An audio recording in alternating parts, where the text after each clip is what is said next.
용장 밑에 약졸이 없다고 하죠. 용기 있는 지도자 아래 용기 있는 군사가 만들어지는 것입니다. 따르는 사람은 그들의 리더를 닮게 되어 있습니다. 또한 리더는 자신과 같은 사람을 재생산하는 것입니다. 우리는 여호수아 말씀을 통해서 하나님은 승리하시는 하나님이다. 그러므로 승리하시는 하나님이 만드시고 세우시는 사람들은 겁쟁이가 아니겠죠. 좀만 어려움이 있으면 도망가는 사람들이 아니겠죠. 피하고 그래서 결국 패배하는 자가 아니겠죠. 승리하신 하나님이 만드는 자는 승자입니다. 여호수아를, 이스라엘 백성들을, 열교성을 함락하고 승리하게 하신 하나님이 오늘도 우리의 삶 속에 우리를 승리케 해주시는 줄 믿습니다.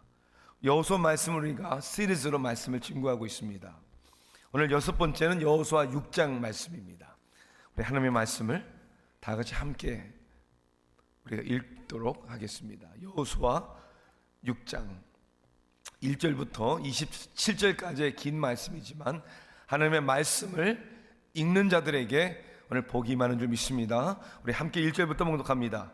이스라엘 자손들로 말미암아 여리고는 굳게 닫혔고 출입하는 자가 없더라. 여호와께서 여호수아에게 이르시되 보라, 내가 여리고와 그 왕과 용사들을 내 손에 넘겨 주었으니 너희 모든 군사는 그 성을 둘러 성 주위를 매일 한 번씩 돌되 엿새 동안을 그리하라.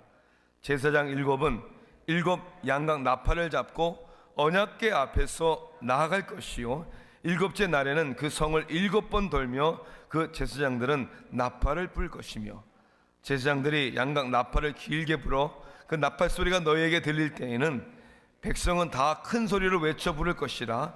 그리하면 그 성벽이 무너져 내리리니 백성은 각기 앞으로 올라갈지니라 하시매 눈의 아들 여호수아가 제사장들을 불러 그들에게 이르되 너희는 언약궤를 메고 제사장 7은 양각 나팔 7을 잡고 여호와의 궤 앞에서 나아가라 하고 또 백성에게 이르되 나아가서 그 성을 들되 돌되 무장한 자들이 여호와의 궤 앞에서 나아갈지니라 하시니 여호수아가 백성에게 이르기를 마침에 제사장 7은 양각 나팔 7을 잡고 여호와 앞에서 나아가며 나팔을 불고 여호와의 언약궤는 그 뒤를 따르며 그 무장한 자들은 나팔 부는 제사장들 앞에서 행진하며 후군은 궤 뒤를 따르고 제사장들은 나팔을 불며 행진하더라. 여호수아가 백성에게 명령하여 이르되 너희는 외치지 말며 너희 음성을 들리게 하지 말며 너희 입에서 아무 말도 내지 말라. 그리하다가 내가 너희에게 명령하여 외치라 하는 날에 외칠지니라 하고 여호와의 궤가 그 성을 한 번 돌게 하고 그들이 진영으로 돌아와서 진영에서 자니라. 또 여호수아가 아침에 일찍이 일어나니 제사장들이 여호와의 궤를 메고 제사장 7은 양각 나팔 7을 잡고 여호와의 궤 앞에서 계속 행진하며 나팔을 불고 무장한 자들은 그 앞에 행진하며 후군은 여호와의 궤 뒤를 따르고 제사장들은 나팔을 불며 행진하니라. 그 둘째 날에도 그 성을 한 번 돌고 진영으로 돌아오니라. 엿새 동안을 이같이 행하니라. 7째 날 새벽에 그들이 일찍 일어나서 전과 같은 방식으로 그 성을 7번 도니 그 성을 7번 돌기는 그날 뿐이었더라. 7번째 제사장이 나팔을 불 때에 여호수아가 백성이 이르되 외치라. 여호와께서 너희에게 이 성을 주셨느니라. 이 성과 그 가운데에 있는 모든 것은 여호와께 온전히 바치되 기상 라합과 그 집에 동거하는 자는 모두 살려주라. 이는 우리가 보낸 사자들을 그가 숨겨 주었음이니라. 너희는 온전히 바치고 그 바친 것 중에서 어떤 것인지 취하여 너희가 이스라엘 진영으로 바치는 것이 되게 하여 고통을 당하게 되지 아니하도록 오직 너희는 그 바친 물건에 손대지 말라. 은금과 동철 기구들은 다 여호와께 구별될 것이니 그것을 여호와의 곳간에 드릴지니라 하니라. 이에 백성은 외치고 제사장들은 나팔을 불매 백성이 나팔 소리를 들을 때에 크게 소리질러 외치니 성벽이 무너져 내린지라. 백성이 각기 앞에서 나아가 그 성에 들어가서 그 성을 점령하고 그 성 안에 있는 모든 것은 온전히 바치되 남녀노소와 소와 양과 나귀를 칼날로 멸하니라. 여호수아가 그 땅을 정탐한 두 사람에게 이르되 그 기생의 집에 들어가서 너희가 그 여인에게 맹세한 대로 그와 그에게 속한 모든 것을 이끌어내라 하매 정탐한 젊은이들이 들어가서 라합과 그의 부모와 그의 형제와 그에게 속한 모든 것을 이끌어내고 또 그의 친족도 다 이끌어내어 그들을 이스라엘의 진영 밖에 두고 무리가 그 성과 그 가운데에 있는 모든 것을 불러 사르고 은금과 동철 기구는 여호와의 집 곳간에 두었더라. 여호수아가 기생 라합과 그의 아버지의 가족과 그에게 속한 모든 것을 살렸으므로 그가 오늘까지 이스라엘 중에 거주하였으니 이는 여호수아가 여리고를 정탐하려고 보낸 사자들을 숨겼음이었더라. 여호수아가 그때 맹세하게 하여 이르되 누구든지 일어나서 이 여리고 성을 건축하는 자는 여호와 앞에서 저주를 받을 것이라. 그 기초를 쌓을 때 그의 맏아들을 잃을 것이요 그 문을 세울 때 그의 막내 아들을 잃으리라 하였더라. 여호와께서 여호수아와 함께 하시니 여호수아의 소문이 그 온 땅에 퍼지니라. 아멘. 여러분들 아마 패밀리 트리라는 말은 들어보셨을 것입니다. 그런데 여러분 코치 트리라는 말은 들어보신 적 있습니까? 패밀리 트리는 족보죠. 가족사를 얘기하는 것이죠. 예를 들어 저의 가정의 패밀리 트리를 간단하게 그려보자면 멀리 갈 필요까지 없고 저희 할아버지와 저희 할머니 사이에 5남 2녀를 두셨습니다. 5남 2녀 가운데 저희 아버님이 4남 4째입니다. 저희 아버님과 어머님 사이에 2남 1녀를 두셨고 제가 장남입니다. 저와 제 아내 사이에 1남 1녀를 두었고 이제 좀 시간이 가면 우리 아이들도 결혼을 하겠죠? 그러면 아이를 낳겠죠? 이 족보, 이 가정사를 얘기하는 것이 패밀리 트리입니다. 그러면 코치 트리란 무엇일까? 코치란 말이 뭐죠? 감독이다라는 뜻이죠. 미국에서 가장 인기 있는 스포츠는 뭐니 해도 미식축구입니다. 미식축구에는 33개의 팀이 있는데 그 팀에는 감독하는 감독들이 있죠. 코치들이 있습니다. 감독은 어느 날 그냥 만들어지는 것이 아니죠. 다른 유능한 감독 아래서 어시스턴트, 보조로 섬기다가 경력을 쌓고 어느 날 팀의 감독으로 선임이 되는 것이죠. 그래서 이 코치 트리라는 것은 누가 누구 밑에 있었고 누구의 영향력을 받았는가, 즉 코치들의 족보를 그린 것을 얘기합니다. 미식축구 감독들의 역사를 보면 많은 감독들이요 가장 영향력 있는 3명에 의해서 영향력을 받고 감독이 만들어졌다는 거예요. 빌 월시, 마티 스코튼하이머, 그리고 빌 파셀. 이 세 사람의 감독의 영향력이 크다는 거예요. 그 중에 빌 월시라는 감독은 많은 감독을 배출해낸 그런 인물입니다. 그로 인해 38명의 NFL 헤드코치가 탄생이 되었습니다. 지난 2월 뉴올리언스 슈퍼돔에서 슈퍼볼 챔피언십 경기가 있었죠.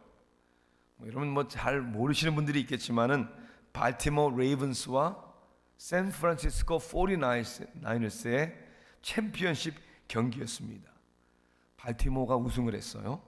그런데 이 슈퍼볼 게임에 별명이 있습니다. 무슨 별명이냐면요, 하버볼이라는 별명이 있어요. 하버볼이 뭐냐면요, 이 양팀 감독의 이름이 짐 하버, 존 하버. 우승 챔피언십 경기의 감독이 형제였어요. 그래서 형제 이름을 따서 하버볼이었다, 이렇게 별명을 지은 겁니다. 그런데 이 챔피언십 경기의 양쪽 감독에 결국 코치 추리로 올라가 보면 빌 월시라는 사람에 의해서 만들어진 감독이라는 거예요. 여러분, 이 빌 월시라는 사람은 대단한 사람입니다. 10년 동안 샌프란시스코 팀을 감독하는 가운데 슈퍼볼을 3번이나 우승을 했어요. 여러분, 빌 월시 감독은 이기는 방법을 아는 그런 감독이었습니다. 그의 영향력을 받은, 그가 배출한 감독들이 그러므로 승리를 하는 그런 감독과 코치가 된다는 것은 너무나도 당연한 일이겠죠. 승자가 승자를 낳습니다. 우리가 여호와의 말씀을 시리즈로 강의하면서 전체적인 주제를 승리하시는 하나님, 그렇게 저는 주제를 정했습니다.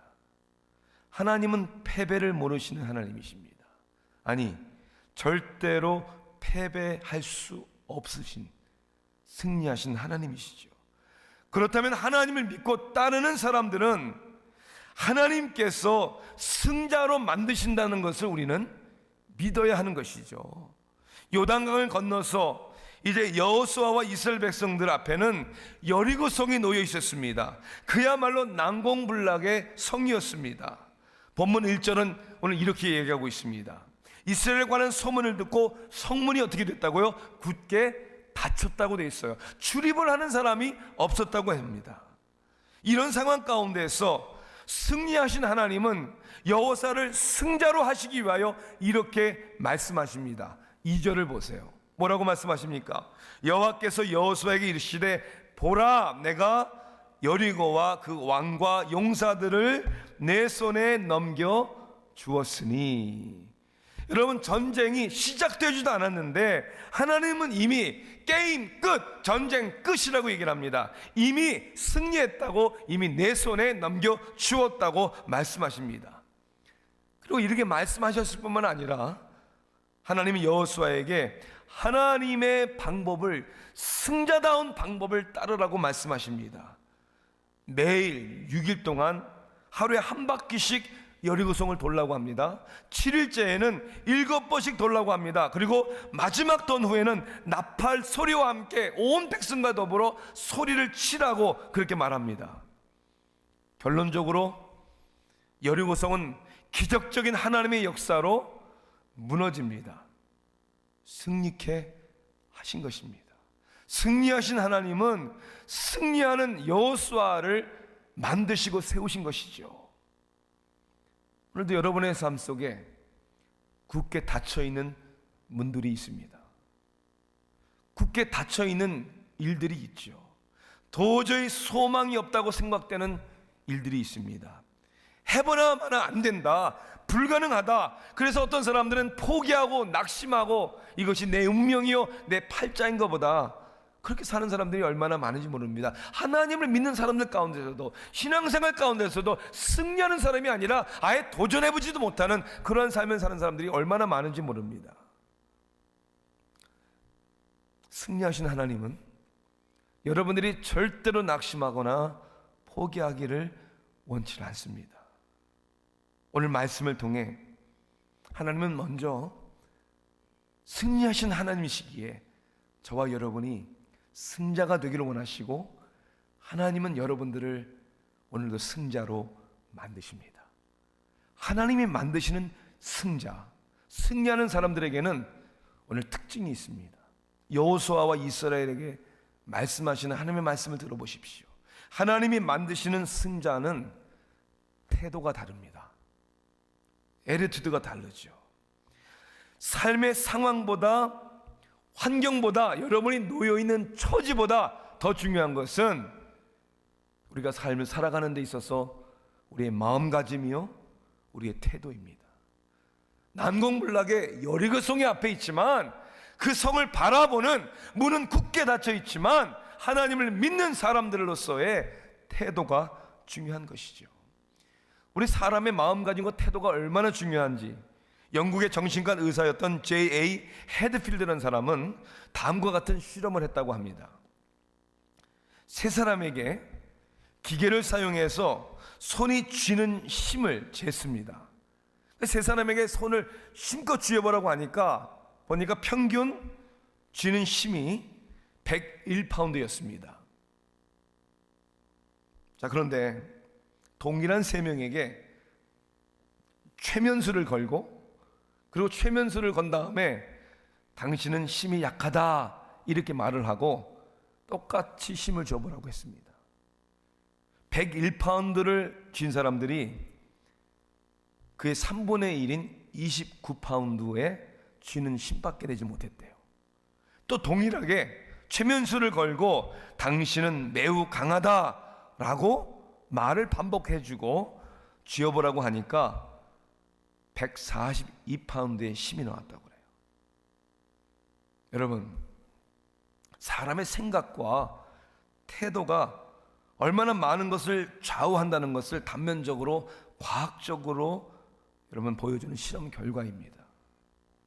여러분, 하물며 사람들의 말에 의해서도 태도가 바뀌면 이렇게 달라지는데, 하물며 하나님을 믿는 사람들이, 하나님의 말씀을 듣는 사람들이, 하나님이 만드시는 승리자들이 어떠한 상황 가운데서도 그 태도가 얼마나 달라야 한다는 것을 우리에게 말씀해 주는 것이죠. 왜냐하면 하나님이 여러분과 함께 하시고 하나님이 여러분의 삶을 주관하시기 때문입니다. 여러분 믿으십니까? 그래서 6장 오늘 1절 보니까 여리고는 굳게 닫혔고 출입하는 자가 없더라. 이게 그들이 놓인 상황입니다. 학자들에 의하면 여리고성은 예루살렘 동북 방향으로 약 30km 떨어진 곳이었습니다. 그 당시 여리고성의 둘레가 약 3에서 4km 정도의 둘레가 아니었는가. 도시는 그렇게 큰 성이 아니었습니다. 그런데요, 주위 환경은 아름답고 비옥한 지대에 있었다고 합니다. 향과 종려나무가 많아서 향기의 도시다, 종려나무 성이다라는 별명이 붙을 정도였다고 합니다. 군사 요충지뿐만이 아니라 가나안 중부로 통하는 교통의 요지였다고 합니다. 그래서 가나안 땅을 정복하기 위해서는 맨 처음 이 여리고성을 정복해야 하는 것이 그 당시의 상황이었습니다. 그런데 만만하지가 않아요. 정복하기 쉬운 성이 아니었습니다. 왜냐하면 평지지만은 그 성은 약 35도가량의 가파른 경사 위에 지어진 성이었다고 합니다. 성곽은요 2겹으로 쌓아져 있었고요, 그리고 성 밖으로 3에서 4m 정도의 석조 장애물이 설치되어 있어서 직접적인 군사 공격으로는 거의 함락이 불가능한 천연적인 요새였다고 합니다. 그러한 여리고성 앞에서 여러분, 이스라엘 백성들은 어떠한 마음가짐을 가졌습니까? 모세가 12명의 정탐꾼을 가나안 땅에 보냈을 때 10명은 돌아와서 뭐라고 보고하죠? 가나안 사람들 그 비교할 때 우리는 메뚜기와 같다. It's impossible. 불가능합니다. 이건 시도하는 것이 이거는 너무나도 무리입니다. 그러나 여호수아와 갈렙만은 하나님이 우리에게 주신 땅입니다 라고 외치질 않았습니까?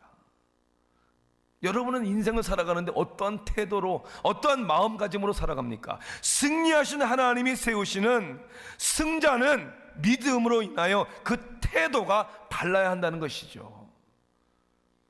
승자의 태도는요, 무엇보다도 확신에 차 있습니다. 믿음에 의한 확신에 차 있는 것이죠. 긍정적이죠. 어린 아이들의 리틀리그 야구 경기에서 1회 초에 점수가 12대 0으로 형편없이 지고 있는 팀의 한 아이에게 한 어른이 물어봐서, 야, 기운 빠지지 않니? 힘 빠지지 않니? 그 아이가 뭐라고 대답하냐면요, 아니요, 이제 1회 초인데요, 아직 우리 공격할 차례가 안 돌아왔어요. 그렇게 얘기하더라는 거예요. 비록 점수를 많이 내어주고 지고 있지만 우리 차례가 오면 점수 더 많이 내면 되지 않습니까? 라는 그런 태도. 야구는 9회 말 투아웃부터 그런 말이 있잖아요. 포기하지 않는 것이죠. 끝까지 게임 끝!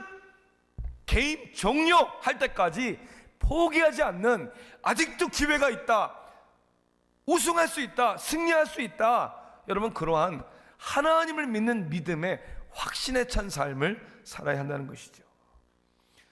그래서 확신에 찬 하나님을 믿는 믿음의 승리자들은 포기하지 않습니다. 낙심하지 않습니다. 여러분, 이 승리의 태도, 확신의 태도가 어디서 오는 겁니까? 여러분, 자기의 각오와 결단이 아닙니다. 긍정적인 사고방식이 아니에요. 이 확신에 찬 승리자의 태도는 하나님의 약속을 믿는 믿음으로 오는 것입니다. 여러분, 다 똑같은 사람인데 여호수아는 어찌 요단강 앞에서도, 그리고 여리고성 앞에서도 두려워하지 않고 담대할 수 있었습니까? 여호수아의 믿음의 위대함이 아닙니다. 위대하신 하나님의 말씀을 믿었기 때문입니다. 보라, 내가 여리고와 그 왕과 용사들을 내 손에 넘겨 주었으니, 그렇게 말씀하셨잖아요. 결국 보니까 우리의 태도는요, 무엇을 듣고 무엇을 보느냐에 달려있구나라는 것을 알 수 있어요. 견고한 여리고성과 굳게 닫힌 문을 보면 낙심할 수밖에 없겠죠. 그런데 2절에 언급한 것처럼 여호수아는 하나님의 말씀을 들었습니다. 그리고 하나님은 마치 여호수아에게 여리고성이라는 환경과 문제를 보지 말라고, 그래서 이렇게 얘기합니다. 뭐라고 얘기하죠? 보라 그랬어요. 뭘 보라 그랬어요? 여리고성을 보라고 하지 않았고요. See, behold, 보라. 뭘 보라? 하나님의 약속을 보라. 마치 이루어진 것처럼. 그래서 믿음은 바라는 것들의 실상이요, 보이지 않는 것들의 증거라고 하잖아요. 여러분, 누구의 말에 귀를 기울이십니까? 무엇을 바라보십니까? 우리 하나님을 믿는 사람들은 믿음의 법칙을 따라야 합니다. 하나님의 말씀에 귀를 기울이시고, 지금은 아니지만, 지금은 형편없이 보이지만 이루어질 하나님의 여러분 계획과 하나님의 뜻을 바라보게 되기를 주님의 이름으로 축원합니다. 작은 일에서부터 큰 일까지 그러한 각오와 결단의 삶을 살아야죠. 이건 사실 좀 우습고 창피한 일이지만 제 머리 뒤통수가 좀 납작합니다. 조금이 아니라 아주 많이 납작합니다. 그래서 이발을 할 때가 보면요, 미용사 이발사들이 다 그래요. 이 머리가 이렇게 납작한 분들은 머리 모양을 이렇게 깎아야 하고, 머리 스타일 하실 때 이렇게 해야 되고, 하도 많이 들어가지고요. 그렇게 태어난 거 어떡합니까? 제가 갓난아이였을 때 저희 어머님이 좀 제 머리를 이쪽 저쪽으로 이렇게 뉘우셔가지고 예쁘게 만들어 주셨으면 좋았을 텐데, 어머니가 그렇게 안 하신 것 같으니까 어떡합니까? 그런데요, 사실인지 아닌지 모르겠지만 제가 어렸을 때 이런 말을 들은 것 같아요. 그 당시에 아이들을 키울 때 머리가 납작해야 아이 머리가 좋아지고 똑똑해진다고, 그래서 일부러 머리가 납작하도록 이렇게 뉘어서 키웠대요. 어디서 들었는지, 누가 말했는지 전 기억도 안 나고 확인한 일도 없어요. 그것이 사실인지 아닌지 저는 모르겠어요. 제가 알 바가 아닙니다. 하지만 오래전부터 저는 그렇게 생각하고 믿기로 했어요. 머리 모양 예쁜 거 가지고 좋아하지 말아라. 나는 똑똑하다. 키가 좀 작은 거 가지고 전 낙심해 본 적이 별로 없어요. 그런 말 많이 들었거든요. 키가 큰 사람은 좀 사람이 싱겁다. 세계를 정복한 인물들은 다 나폴레옹을 비롯해서 키가 작다. 말도 안 되는 말이지만 저는 하여튼 그렇게 생각하기로 했거든요. 여러분, 우스운 이야기지만, 사실도 아니겠지만, 사람들이 하는 말이지만, 그저 내 생각이지만, 한 인생을 살아가는데 어떠한 생각과 어떠한 태도를 갖느냐가 중요하다는 거예요. 하나님의 말씀은 의심의 여지가 없는 거죠. 하나님의 약속은 이루어진 거나 다름이 없습니다. 여러분 믿으십니까? 여호수아에게 하나님은 그렇게 말씀했잖아요. 이것은 사람들의 오피니언이 아니라 그냥 어렸을 때 들은 이야기가 아니라 그렇게 생각하고 싶은 얘기가 아니라 정확하게 하나님은 여호수아에게 말씀하셨습니다. 내가 모세와 함께한 것처럼 너와 함께 하겠다. 내 평생에 너를 능히 대적할 자가 없을 것이다. 여리고도 그 누구도 어디로 가든지 형통하리라. 내 길이 평탄하게 될 것이다. 그리고 오늘 2절에 여리고와 그 왕과 용사들을 이미 내 손에 넘겨 주었노라. 이걸 믿는 거죠. 여러분 뭘 믿으십니까? 뭘 바라보십니까?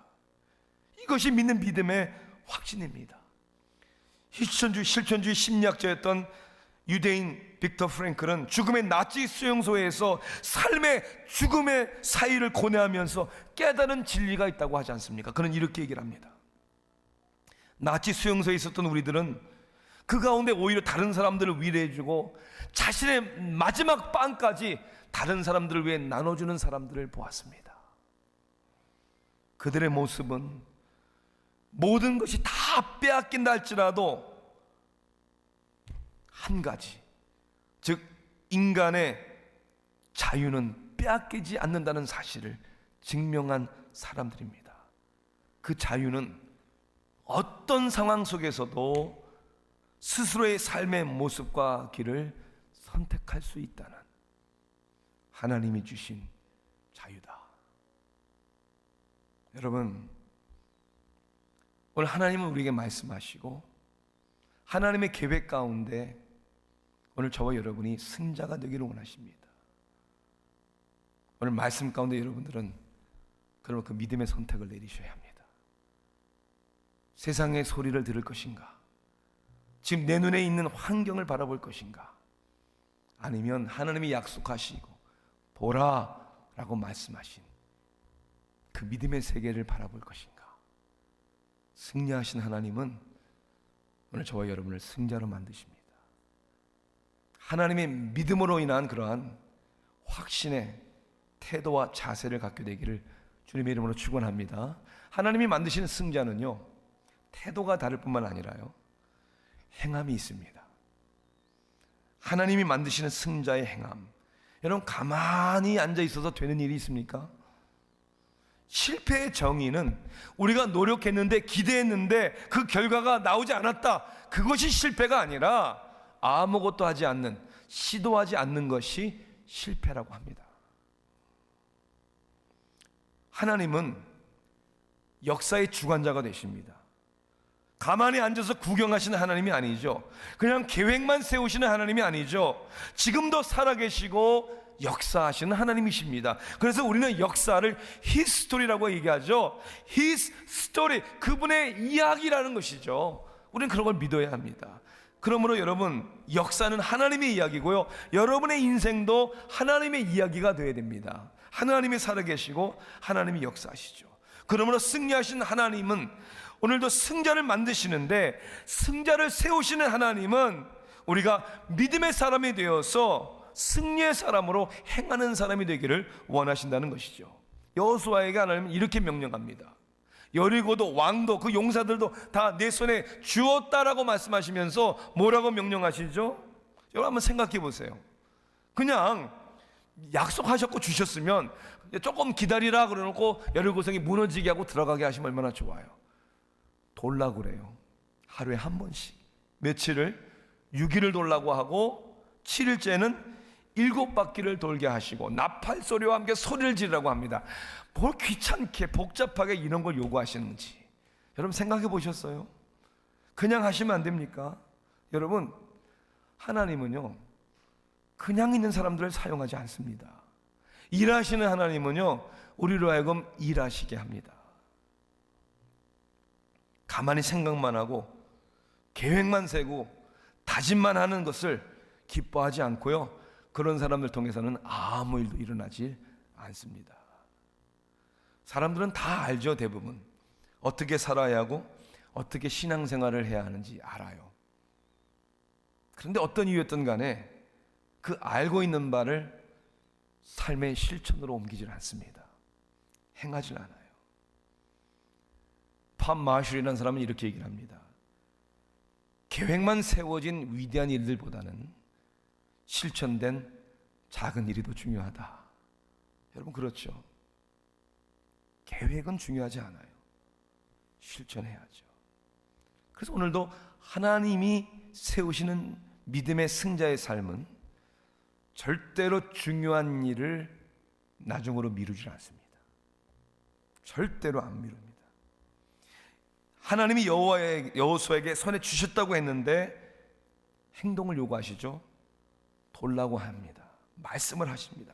6절에 보면 하나님의 말씀을 받고 이렇게 기록되어 있습니다. 눈의 아들 여호수아가 제사장들을 불러 그들에게 이르되 말씀을 받은 대로 그대로 말해줍니다. 영어 성경에 보니까 So Joshua, 그러므로 여호수아가, 그래요. 현대인의 성경에 보니까 그래서 여호수아는, 보세요, 하나님이 말씀하시니까 여호수아도 말씀하시고, 하나님이 이렇게 하라고 하니까 여호수아도 그렇게 하시고. 여러분, 지금도 하나님께서는 그렇게 행하는 사람들을, 믿음의 사람들을 요구하시죠.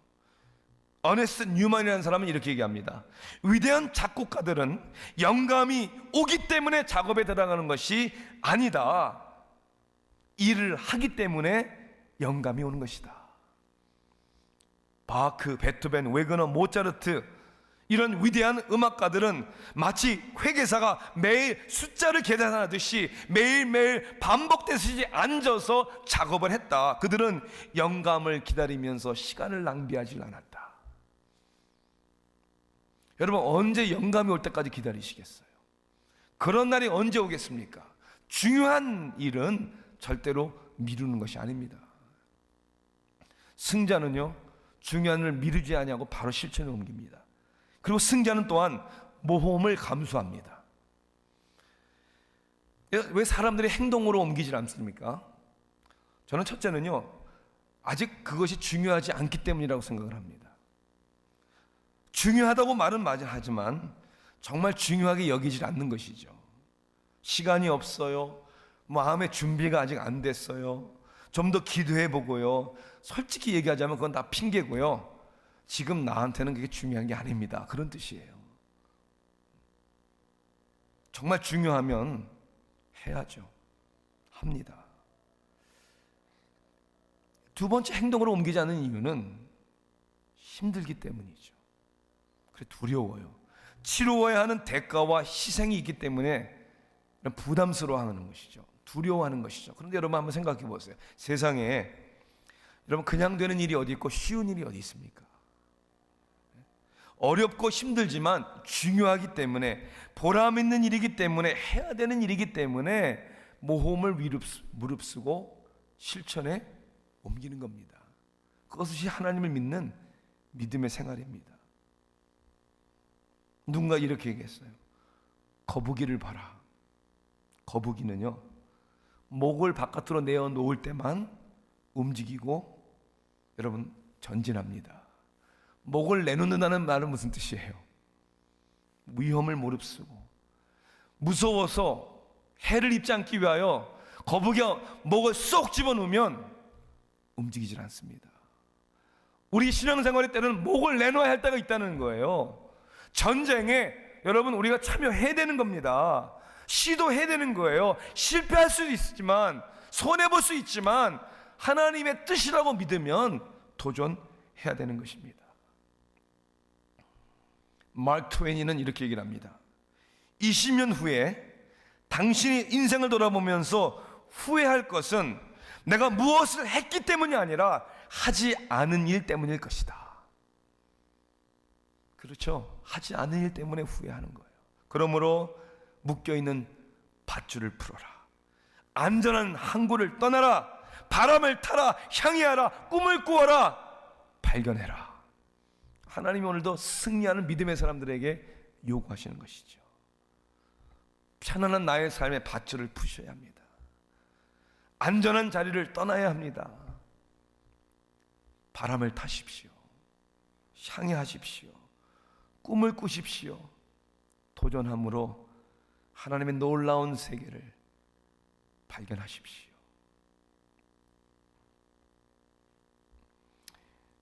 우울증에는 여러 가지 원인이 있다고 하죠. 성격적인 것도 있고요. 또 우리의 몸에 케미컬이 밸런스가 안 된 사람도 있고요. 저는 그런 환경적인 요인이 많다고 생각을 합니다. 우울증에 걸린 사람들에게 의사들이 권면한 것 중에 하나가 뭐냐면 햇빛을 많이 쏘이라는 거예요. 왜 그런지 아시죠? 여러분, 우리의 몸에 가장 필요한 것 중에 하나가 비타민 D입니다. 햇빛을 쏠 때 비타민 D가 생기는 거예요. 그러니까 우울증에 걸린 사람들은 뭐냐? 바깥에 안 나가잖아요. 그냥 어두운 방에 방콕 박혀 있잖아요. 나와야 되는 거예요. 또 우울증에 걸린 사람들의 특징은 뭐냐면 아무 일을 하지 않는다는 거예요. 그래서 여러분, 삶의 가치관을 찾아서 열심히 뛰어야 되는 겁니다. 아침 일찍 일어나서 하루 종일 주의 일을 위해 열심히 뛰고 모든 에너지를 다 소비하고 밤에 잠자리에 들 때 피곤한 마음, 하나님이 안식을 주실 것을 믿고 잠을 청하는 것이죠. 또 일어나는 것이죠. 믿음의 사람은 절대로 가만히 있는 사람이 아닙니다. 도전하는 사람입니다.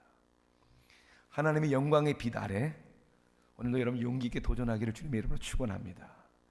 끝으로 오늘도 하나님이 만드시는 승자는요, 태도가 다르고요, 또한 하나님께서 만드시는 승자는 행함이 있고요, 그런 무엇보다 겸손한 사람입니다.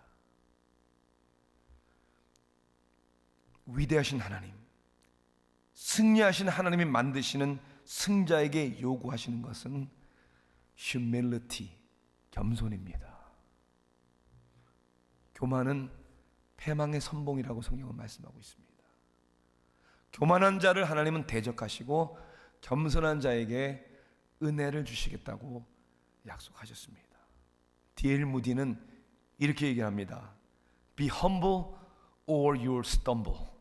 겸손하라, 아니면 넘어지리라. 겸손해야 합니다.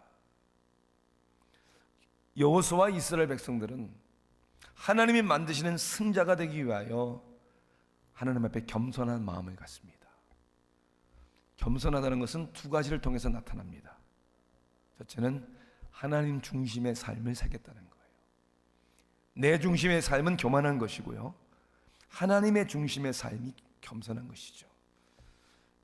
하나님의 말씀을 따라 여리고성을 돕니다. 그러나 그들은 언약궤를 따릅니다. 언약궤는 하나님의 임재를 의미하는 것이죠. 제사장들이 나팔을 불면서 언약궤가 따르고 그 뒤에 백성들이 따릅니다. 하나님 따르겠습니다.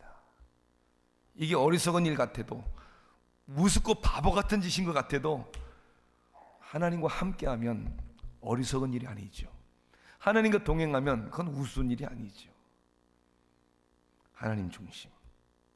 그래서 여러분, 겸손이라는 것은 우리의 마음을 가진다고 해서 되는 게 아니고요, 하나님 앞에 설 때만 겸손해지는 겁니다. 여러분, 여행을 하시면 나이아가라 폭포 같은 데 한번 가서 서보셨어요? 그 웅장한 폭포 앞에 겸손해집니다. 입이 쫙 벌려지죠. 그랜 캐년 가보셨어요? 그 웅장한 그랜 캐년 앞에, 우와, 자연의 위대함 앞에 낮아지는 것이죠. 여러분, 우리의 겸손은 위대하신 하나님 앞에 설 때 얼마나 내가 작고 얼마나 내가 무능력한 사람인지, 그리고 내가 얼마나 연약할 뿐만 아니라 죄악된 사람인지를 알게 되는 것이죠.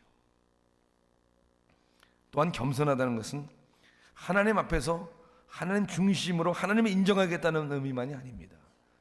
순종하겠다는 의미가 있죠. 순종. 하나님은 우리에게 순종을 요구하시죠. 이해가 안 돼도 순종, 유익이 없어도 순종. 여리고성을 돌라고 하는 게 이해가 됩니까? 돌고 소리를 치라고, 그러면 성이 무너지리라고, 이 말이 이해가 됩니까? 여러분, 그래서 무슨 유익이 있겠습니까? 꼴보기 좋게 웃음꼴이 되는 것이죠. 그런데 그렇지가 않다는 거예요. 여러분, 순종할 때 하나님의 역사가 일어납니다. 하나님이 여러분들에게 요구하시는 순종은 첫째는 온전한 순종입니다. 99%가 아니고요, 100%의 순종을 요구하십니다. 그리고 하나님께서 여러분에게 요구하시는 순종은 right now, 지금입니다. 왜 그럴까요? 하나님이 중요하시기 때문에. 나중이라는 말은요, 여러분, 약속이 없습니다. 저와 여러분에게 내일이라는 시간은 우리의 바람입니다. 내일이 오지 않을 수 있어요. 그리고 우리가 순종할 만한 여건과 환경이 되기를 기다리는 것은 순종이 아니고요, 흥정입니다.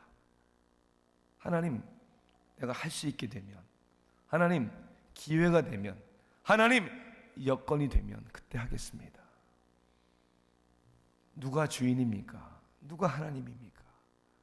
그래서 온전한, 그리고 지금의 right now, right here, 여러분의 삶의 현장에서 지금 하나님 앞에 겸손히 나오셔야 합니다. 순종하셔야 합니다. 그래서 겸손한 사람들을 하나님이 세우시죠. 기독교 역사 가운데, 그리고 성경의 인물 가운데 가장 위대한 인물 중에 하나를 우리는 사도 바울이라고 들 수 있습니다. 신약 성경의 거의 3분의 1을 쓴 사도. 그의 전도 여행을 통해서 복음이 이방인에게까지 증거되는 사도 바울은, 그런데 자기 자신에 대해서 이렇게 고백을 합니다. 고린도전서 15장 9절, 나는 사도 중에 가장 작은 자라. 에베소 3장 8절 말씀 가운데 보면 모든 성도 중에 지극히 작은 자보다 더 작은 나에게. 디모데전서 1장 15절, 죄인 중에 내가 괴순이라. 하나님을 만난 사람들에게 있는 고백입니다. 하나님 앞에 그렇게 겸손하게 낮아지는 자애를 하나님이 높이시죠. 하나님이 성공을 주시죠. 하나님이 승리케 하시죠. 여호수아 6장 오늘 마지막 절 27절 말씀을 여러분 한번 보시기를 바랍니다. 같이 읽어볼까요? 27절 시작. 여호와께서 여호수아와 함께 하시니 여호수아의 소문이 그 온 땅에 퍼지니라. 누구의 소문이요? 여호수아의 소문이. 이것이 여러분을 향한 하나님의 뜻입니다. 여러분의 아름다운 덕이, 여러분의 위대한 믿음의 소문이 온 땅에 퍼지기를, 여러분을 승리케 하심으로 승리하시는 그런 모든 영광을 받으시는 하나님, 오늘 그분 앞에 용기 있게 그리고 겸손하게 나오는 저 여러분에게를 주님의 이름으로 축원합니다. 기도하시겠습니다.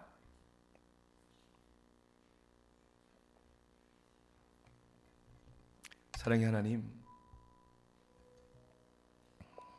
승리하신 하나님, 하나님께서 우리를 승리하는 자로 만들어주시는 줄 믿습니다. 아버지, 때로는 들리는 소문들, 우리 눈에 보여지는 것들이 여리고성처럼 문이 꽉 닫히고 불가능해 보일 때가 많습니다. 믿음의 주여 온전케 하시는 예수를 바라보게 하소서. 기필코 우리 가운데 승리하시는 하나님의 그 위대하심을 바라보게 하소서.